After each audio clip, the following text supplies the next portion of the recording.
Isa sa mga challenges na kinaharap ng mga bago sa negosyo ay kung paano i-market yung negosyo nila. Ang business ba ay para? This is CEO Paul.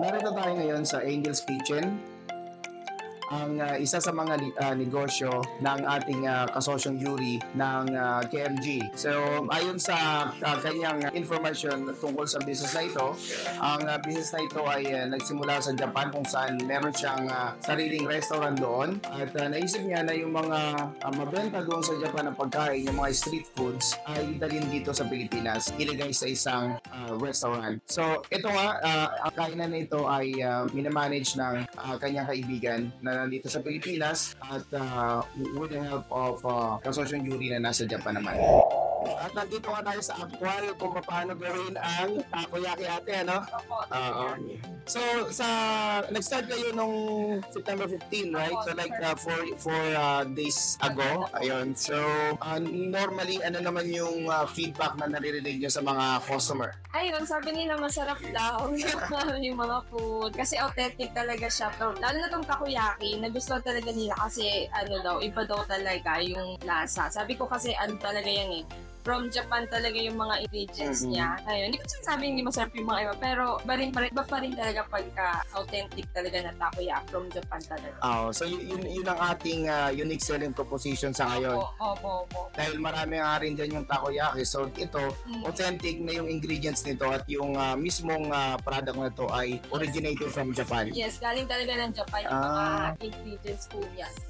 Kaya authentic talaga siya. Sa pagiging business manager or business owner, matagal ka na bang namulat sa ganon? Kasi employed ka dati if I'm not mistaken, right? Ako ngayon pa lang talaga ako mag-start. Pero nung umuwi ako, try din po ako ng mga milk tea, iyon. Wala pa ako masyadong knowledge. Pero ngayon, ulit ako mag-try. So ngayon, nagsisimula pa lang ngayon, gaano ka ka-optimist na papatok tong kainan dito? Siyempre, positive mahilig talaga yung mga tao sa takoyaki. Kaya sabi ko, okay na okay talaga yun. Lalo na what if kung talaga authentic talaga yung i-offer sa kanila. So, papantayin natin yan, titingnan natin.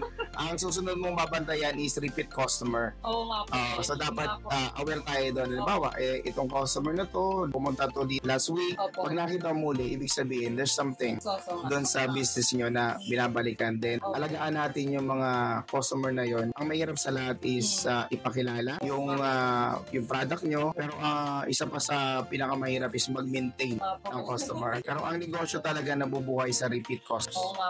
Kasi mahirap magpapasok ng bago, pero pag yun nakapasok na at bumalik ng kusa, yun. Yun nga po eh. Anong street nga to? Silawi Street po. Mga taga rito sa Tipolo, meron tayong bagong bukas na Angel's Kitchen dito sa may Silaw Street, malapit lang sa Antipolo Church. At kapag kayo nagawi dito, puntahin nyo and see those foods na kanilang pwedeng may offer. At syempre, supportahan natin ang ating mga local na business owners. Ano ito yung mga business na ini-encourage natin na gawin ng mga Filipino na gustong mag-start ng business? Yung medyo kakaiba. Although hindi naman masama na mag-business na kapareho ng kung ano yung meron yung kapitbahay mo, pero mas mahalaga pa din na meron kang ino-offer na iba sa mga tao. Katulad nga nito, may mga Filipino na mahilig din sa mga Japanese foods. Why not bring the Japanese foods here in the Philippines?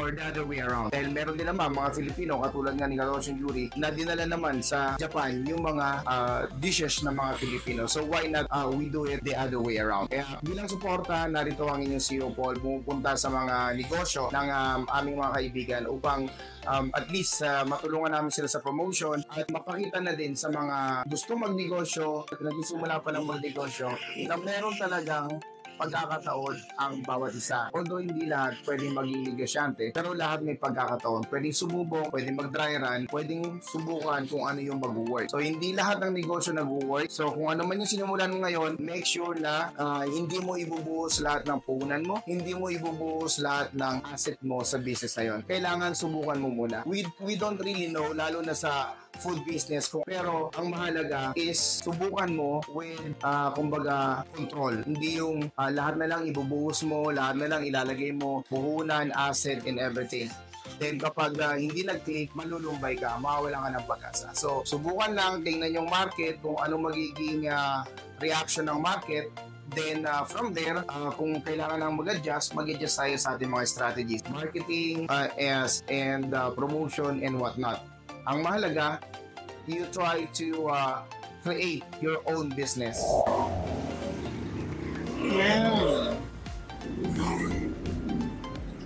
Nakakakilig. Nakakakilig. Masarap. Ma'am? Masarap siya. Authentic. Hindi lang siguro dahil hindi ako sanay sa Japanese food, pero masarap talaga siya. Kasi hindi siya yung regular na takoyaki sa paligid. Pero ito, kakaiba din. Pansit, bagnet, gulay, whatever. Pero masarap. Oo, totoo. Tikman mo, sarap. Again, this is CEO Paul. Laging sinasabi na hindi lahat pwedeng magnegosyo pero lahat may opportunity na magnegosyo.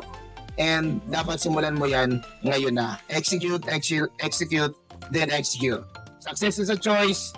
Choose success.